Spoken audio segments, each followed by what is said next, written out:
E aí, pessoal, como que vocês estão? Fábio falando, gravando esse vídeo aqui para tirar algumas dúvidas. O pessoal teve aí ainda sobre a questão do candle diário. Primeiro, mandar um abraço aí, mandar um alô para o Ednardo, do Grupo Gênesis. Pediu para mandar um alô no próximo vídeo que fizesse aqui no canal. Então, obrigado aí por acompanhar o canal, Ednardo. Vamos junto. Primeira dúvida do Christian é sobre quando você tem um gap no diário, quando você tem um gap no diário, como esse aqui, no dia 40, do candle 42, do dia 20 de abril, o candle 43, que é o dia 22, né? Isso mesmo. Aqui, ó, dia 20 do dia 22. O que que faz? Então, a gente sabe que quando fecha abaixo, né, como foi o caso aqui, o candle passa a ser a referência. Foi o caso aqui, né? Esse candle aqui fechou abaixo do 41, que era do dia 19, então a gente passa a usar ele como referência. A gente pode ligar aqui, olha, o imã, e daí a gente usa para poder posicionar e ficar certinho. Eu também uso para poder no intraday, nos tempos menores, usar como referência de máxima e mínima o prior coach, né? Aí vamos dar uma olhada aqui nos 2 minutos, como é que ficou, nesse caso, a abertura, né? Como ele abriu em gap,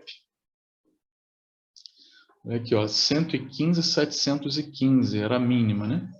E daí a gente teve esse candle aqui, ó, de 2 minutos, que abriu e fechou aqui embaixo. Ele abriu, desceu, voltou e fechou aqui. Se ele tivesse conseguido, fosse um gap menor, e ele tivesse conseguido fechar aqui dentro, a gente poderia considerar uma violação apenas, né?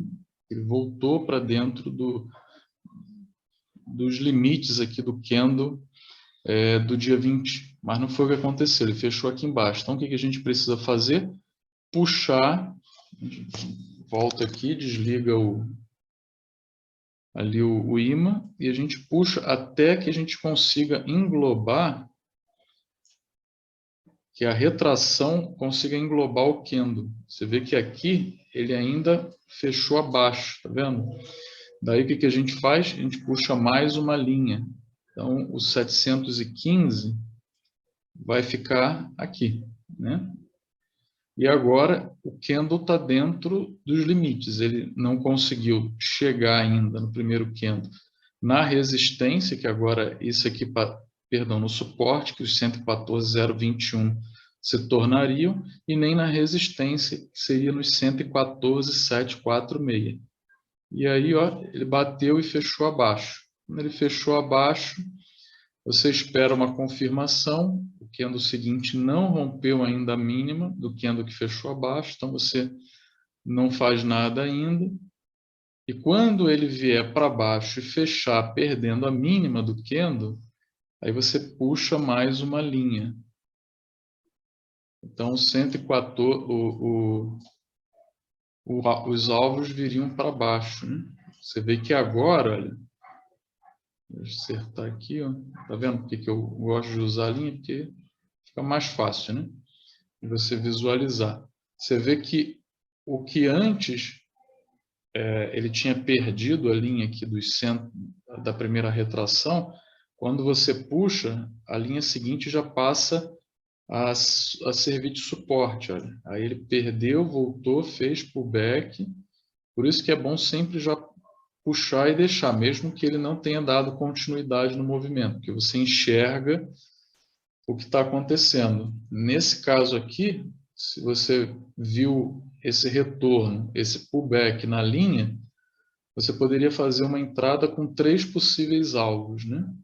A primeira seria nesses topos anteriores aqui, que ele tentou romper e não conseguiu. Na abertura aqui, né?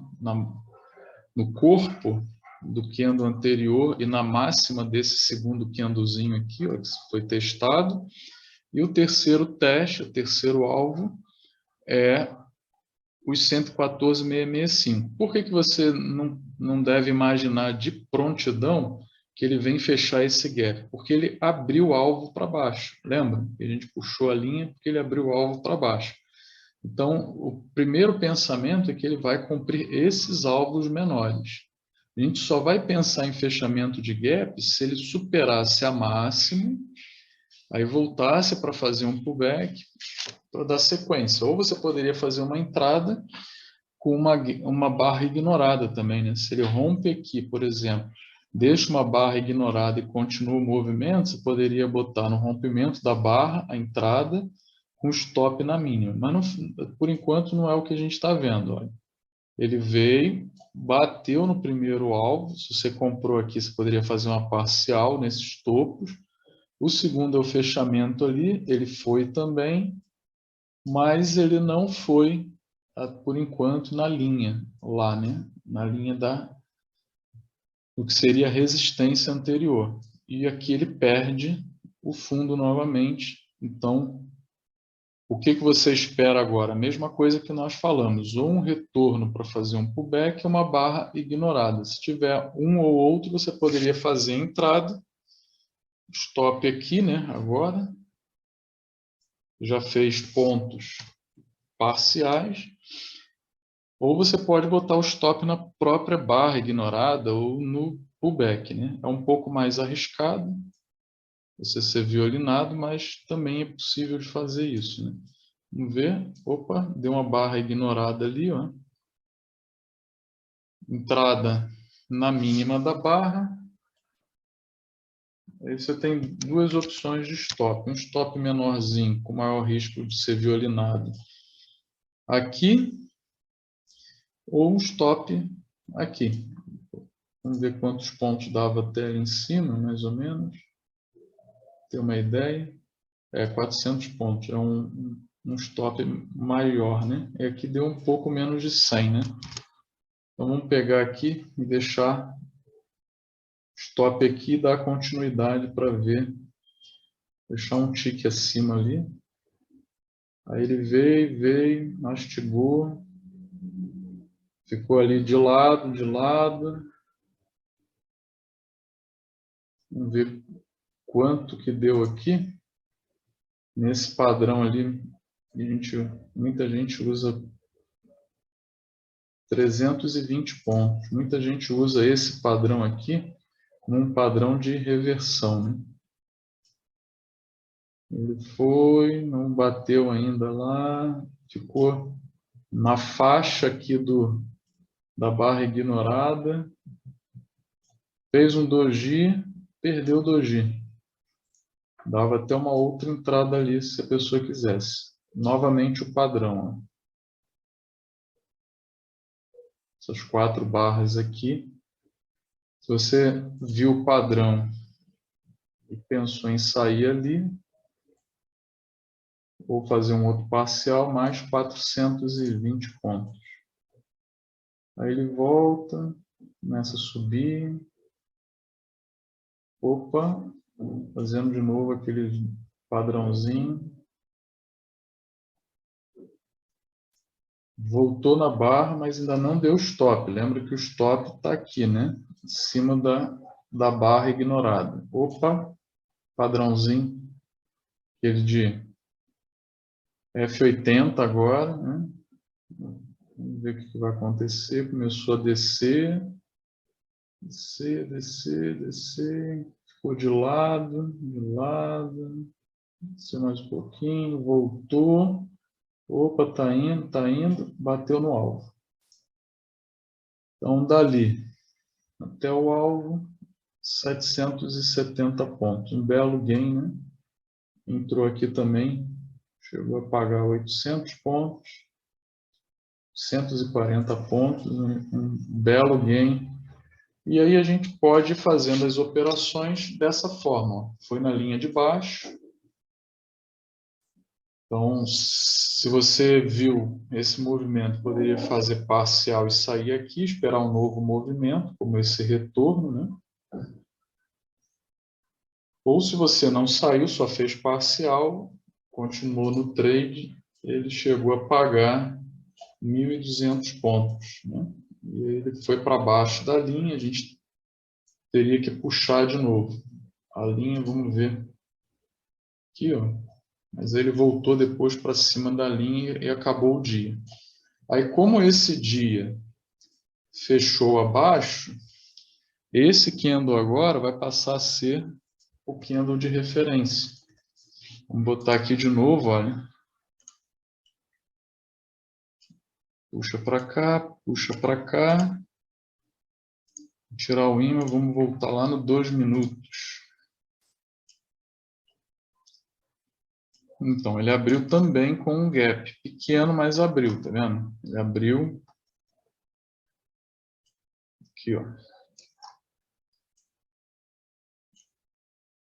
Não foi um gap como aquele anterior, grande, mas ele abriu abaixo. O que a gente faz? Pega a linha e puxa de novo, ó. Ainda não alcançou todo, então a gente puxa mais uma linha.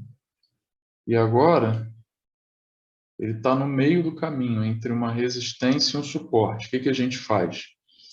A gente espera ou ele ir em um, como foi o caso aqui, ir para cima e montar um pullback, ou ele ir no de baixo. E aí ele ficou mastigando, mastigando, chegou bem pertinho, ó, quase bateu. Quem tivesse feito aqui, ó, uma parcial de barra ignorada para cá, 600 pontos, né? Estava no mesmo nível desse fundo e tal. Sempre importante fazer parcial, porque se o movimento volta, você não deixa de ter o lucro, né? Ó, fez o pullback, mas não perdeu o fundo, então já tem que ficar observando. Ele foi para cima, fez pullback ali agora, ó, bateu, se romper a máxima ali da entrada. Até onde? Até a primeira resistência, que seria o fundo do dia anterior. Se ele armar uma outra barra ignorada ou um pullback aqui, a gente pode pensar em alvos mais acima. Vamos ver. Para lá, para cá, ficou mastigando, mastigando, bateu lá e fez uma barra ignorada ali, ó. Depois um pullback e continuou o movimento para cima. Daqui até aqui, 600 pontos, até ali em cima, 1.093. Acho que deu para o pessoal entender, né? Como é que é a dinâmica. Você, então, espera um movimento. Vou voltar onde a gente estava. Você espera um movimento nas linhas, né? Até dá para operar aqui no meio, tem algumas formas de a gente trabalhar FIBO aqui também. A gente vai falar em outros vídeos. Beleza, pessoal? Vamos falar agora rapidamente sobre a segunda dúvida que o pessoal teve aqui em relação a isso. Foi o que aconteceu na sexta-feira. Vou botar aqui de novo o imã. A gente tinha esse candle aqui servindo como referência, porque até então nenhum candle depois dele fechou acima ou abaixo, só teve violação, né? Então, o que a gente faz? Observe que a mínima do candle foi na retração e o fechamento também foi na linha ali da FIBO, né? Vamos lá no 2 minutos. A gente viu aqui o candle, né? Nosso candle de referência é esse aqui, né? Tá na linha aqui dos 120, 112 e 100, né? 112 e 100. Aí nós ficamos 2 dias, olha, trabalhando aqui dentro das retrações, tal. E aí na sexta-feira nós abrimos aqui, dá um zoom. E aí ele fez esse pullback na máxima do dia anterior. Aqui já seria uma entrada, né? Porque é um F360. Ele abre abaixo, como se fosse fazer um topo e fecha um fundo, perdão, e ele fez um fundo mais baixo, só que o candle acaba fechando acima do topo anterior. Então, você teria uma entrada no rompimento dele e o stop aqui embaixo, um stop mais longo. Então, você pode esperar uma barra ignorada, um doji, uma barra que mostre uma contração de volatilidade, uma tentativa de defesa e o rompimento dela, como esse doji aqui ou como essa barra ignorada, e aí os stops ficariam do tamanho delas. A gente sabe que a chance de ser violinado é maior, mas é uma entrada também plausível. E daí ele foi para cima. Vamos botar aqui no diário para poder puxar a linha e ser mais fácil de visualizar, né? Como ele passou para cima, a gente vem aqui e puxa a linha. Seria 112,100, né, que a gente tinha visto, mas não estou conseguindo acertar ali pela retração para ficar cravadinho. Então fica ali no 112,103, que é a título de exemplo. E aí o que aconteceu? Ele passou aqui do 100%, bateu. Se você for olhar num tempo gráfico maior, você vê que ele fez em cima aqui do 100%, ele violou, depois ele voltou para baixo, com um topo mais baixo que o anterior, já vindo aqui para fazer um fundo também mais baixo que o anterior. Fez meio que um pullback aqui e depois derreteu. Mas aí, pessoal, a dúvida do pessoal é, quando rompe os dois lados do candle, como aconteceu, né? Ele rompeu para cima e rompeu para baixo. Como é feito? A gente volta para a configuração inicial, porque isso aqui vai se tornar um falso rompimento, mas você vai seguindo as retrações até que ele perca o fundo. Quando ele perde o fundo, depois de ter rompido o topo, a máxima do candle, é que você volta. Até então, você vai manter a linha lá em cima, porque ele pode vir até perto do fundo ou no fundo, bater e voltar. E aí voltar tudo e fechar aqui em cima. Então é só quando ele rompe a mínima. Aí você volta e puxa a linha para baixo. Tá? Puxa a linha para baixo. E aí vocês observem, né? Deixa eu botar aqui para ficar certinho no imã, parte de cima. E aí vocês observem que ele cravou ali a mínima do dia, também na parte de baixo. Depois ele ficou aqui entre o alvo e a primeira retração. Espero que tenha ajudado os amigos aí a entender, né, como é que é o processo em casos assim. Se você ficar com dúvidas ou tiver outras dúvidas além dessas, coloca aí nos comentários, mas não deixa de se inscrever no canal, comentar, compartilhar, curtir, porque daí a gente consegue ver que o conteúdo está fazendo diferença para os amigos que visitam aqui o canal, né? Que acompanham o canal. Um bom fim de domingo para vocês. Nos vemos amanhã no pregão. Abraço.